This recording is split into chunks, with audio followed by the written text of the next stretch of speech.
মরণকে স্মরণ করলে জাহান্নাম বরণ করা লাগে না, চিল্লায় বলেন ঠিক কিনা? আবার আল্লাহ বললেন, গোলাম, স্পেশাল একজন ফেরেশতা আমি মরণের জন্য সিলেক্ট করলাম, নাম মালাকুল মাউত। তাকে আমরা আজরাইল বলে চিনি। এই মালাকুল মাউত তার বাহিনী নিয়ে নির্ধারিত টাইমে গোটা বিশ্বের সব মানুষের রূহ কবজ করে। অন টাইম নাকি দেরি করে? মালাকুল মাউত আগেও আসে না, পরেও আসে না। সুবহানাল্লাহ পড়েন। সাইয়েদনা সুলাইমান আলাইহিস সালামের জামানাতে ওনার এক ওয়াজির ছিল, মন্ত্রী। ওই মন্ত্রীকে নিয়ে উনি বৈঠক করতেন। ওনার সময় উনি মালাকুল মাউতের সাথে বৈঠক করতেন। শুনতেছেন? আপনাদের মনোযোগ আছে তো?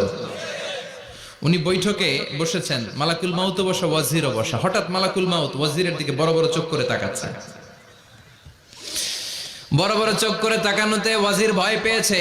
হঠাৎ মালাকুল মাউত চলে গেল। ওয়াজির বলে, ও সুলাইমান আলাইহিস সালাম, এই যে লোকটা বড় বড় চোখ করে আমার দিকে তাকালো, এটা কে?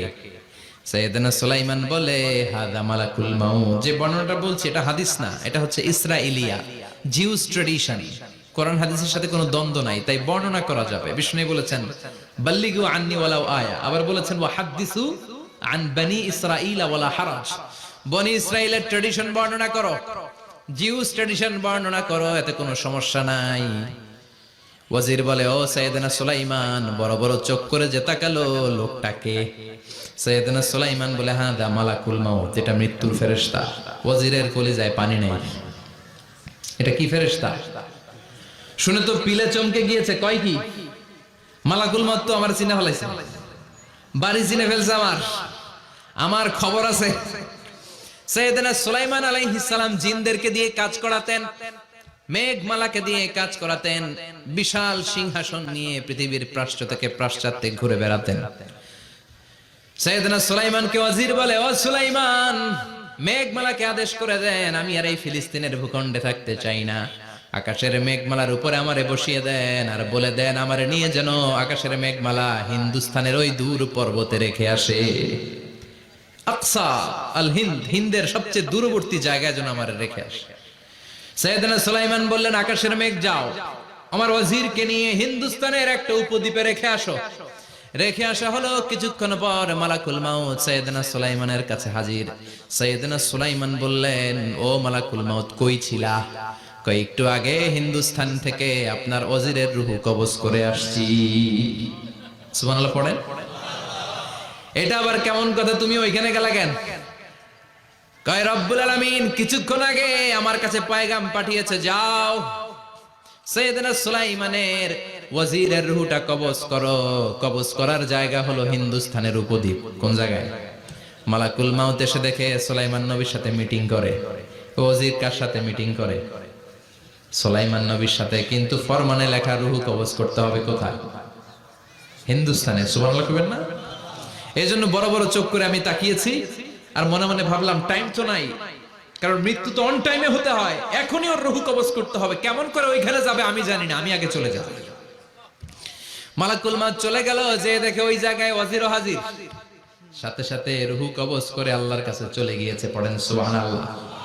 এজন্য আল্লাহ বললেন, মালাকুল মাউত আমি নির্ধারণ করে দিয়েছি, পৃথিবীর প্রতিটি মানুষ মালাকুল মাউতকে দেখবে, চাক্ষুষ দেখবে, ভালো হলেও দেখবে, খারাপ হলেও দেখবে। কার কথা?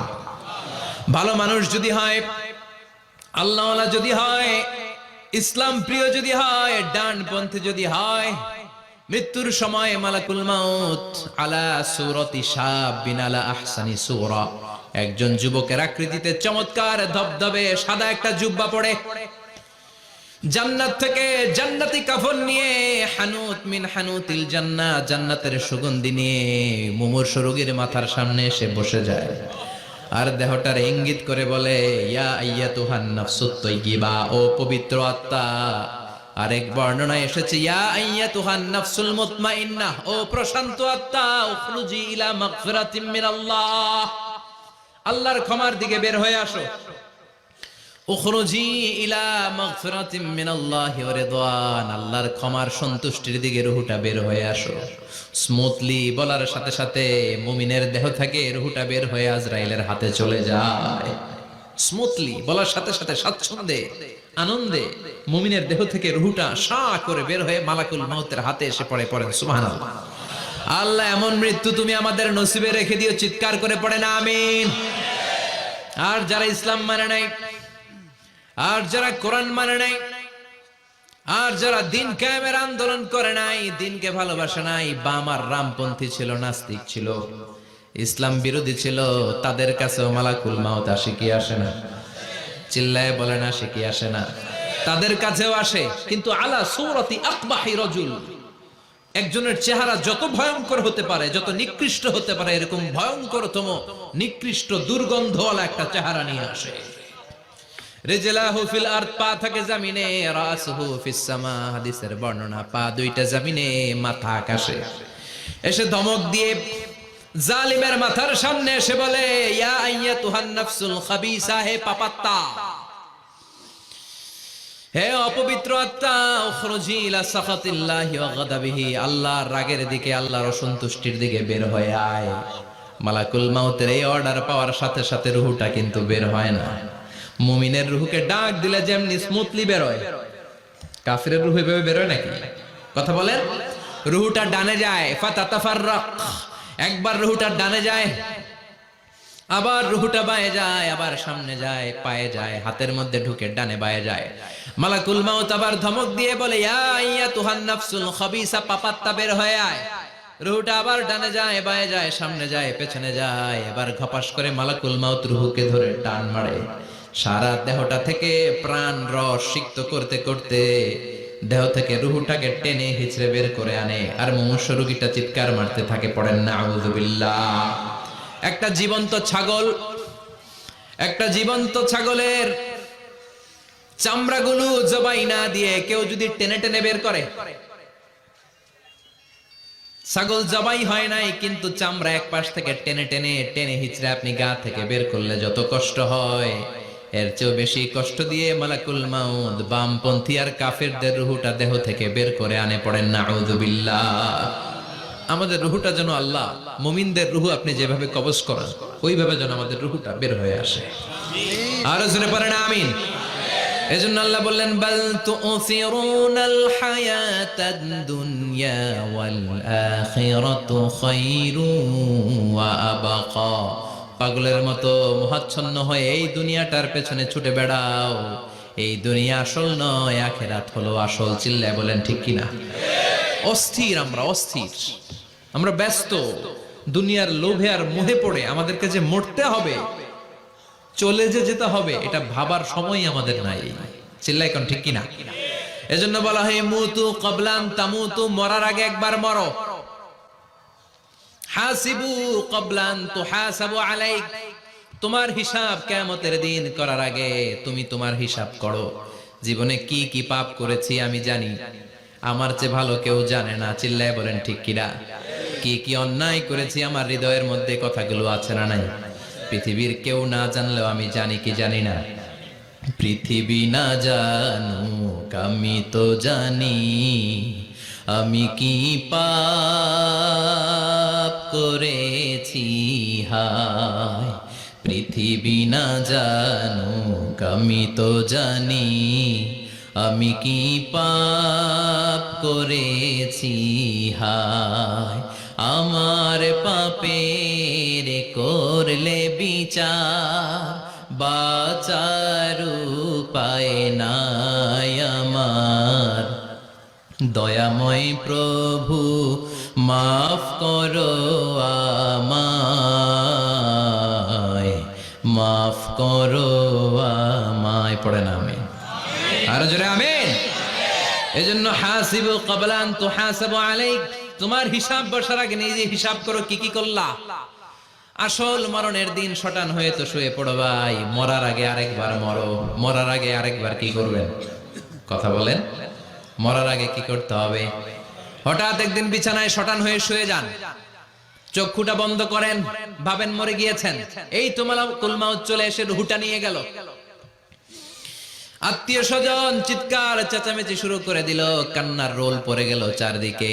মাইকের মধ্য দিয়ে, মসজিদের মাইকে অ্যানাউন্স হয়, অমুক এলাকার নিবাসী অমুক ভাই আমাদের মধ্যে দুনিয়ায় নাই, তার জানাজা হবে এশার নামাজের পর। সবাই এসে রূহের মাগফিরাত করেন, সবাই আপনারে দেখতে আসবে। কেঁদে কেঁদে লোকজন আপনারে কবর দিতে আসবে, চিল্লায় বলেন ঠিক কি না? কেঁদে কেঁদে সবাই আসবে, দেখার জন্য আসবে। ছেলেগুলো কাঁদবে, স্ত্রী কাঁদবে, বাবা মা কাঁদবে, বন্ধু বান্ধব কাঁদবে, আর ঘরের মধ্যে রাখা হবে না। এবার আপনাকে গোসল দেওয়ার পালা। চক্ষু বন্ধ করে চিন্তার দরকার আছে না নাই? কথা বলেন। হঠাৎ করে, হঠাৎ করে শুনবি একদিন আমার মৃত্যুর খবর,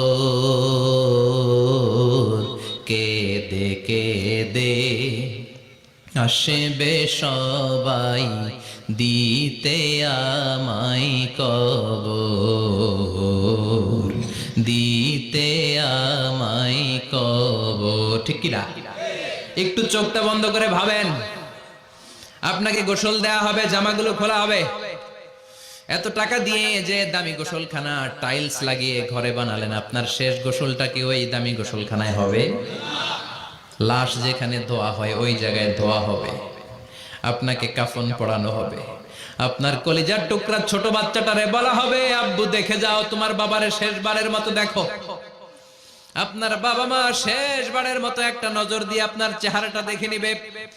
বন্ধু বান্ধবরা শেষবারের মতো একবার আপনারে দেখে নিবে। জানাজার জায়গায় নেওয়া হবে। হবে না এই ঘটনাটা আমাদের? হ্যাঁ, হবে কি না? হাজার হাজার মানুষ শেষ বিদায় দেওয়ার জন্য আসবে। চারটা তাকবীর দিয়ে ইমাম নামাজ শুরু করবে। আল্লাহু আকবার, আল্লাহু আকবার, আল্লাহু আকবার, আল্লাহু আকবার বলে নামাজ শুরু করবে। নামাজ শেষ। এবার পালকিতে করে কবরে যাওয়ার পালা। যেতেই হবে, যেতেই হবে। পালকিতে করে লোকজন নিতে শুরু করবে। কবরস্থানের ওই জায়গায় যেখানে মানুষ বছরে মানুষ না মরলে যায় না, ওই গহীন নিঝুম কবরস্থানে ঢুকানো হবে। পালঙ্ক থেকে নামিয়ে আপনার জন্য করে রাখা আগ থেকে কবরটার মধ্যে শুইয়ে দেয়া হবে। উপরে বাঁশ দিয়ে ছাউনি, শেষবারের মতো সবাই দেখে বাঁশের ছাউনির উপরে মাটি চাপা দিবে। ঠিক কিনা? চলে যাবে সবাই, কেউ নাই, অন্ধকার, শুধু অন্ধকার। এই অন্ধকার যেন শেষ হতে চায় না। এই ঘটনা ঘটবে না আমাদের? কথা বলেন, ঘটবে কিনা? এজন্য মরার আগে এগুলো চিন্তার দরকার আছে না নাই? মরার আগে আরেকবার মরার দরকার আছে না নাই? এজন্য রব্বুল আলামিন বলেন, বাল তুসিরুনাল হায়াতাদ দুনিয়া ওয়াল আখিরাতু খায়রুন ওয়া আবকা। এই দুনিয়ার জীবনটাকে তোমরা আসল জীবন মনে করো, এটা আসল জীবন নয়। আসল জীবন হলো কবরের জীবন। চিল্লায় বলেন ঠিক কি না?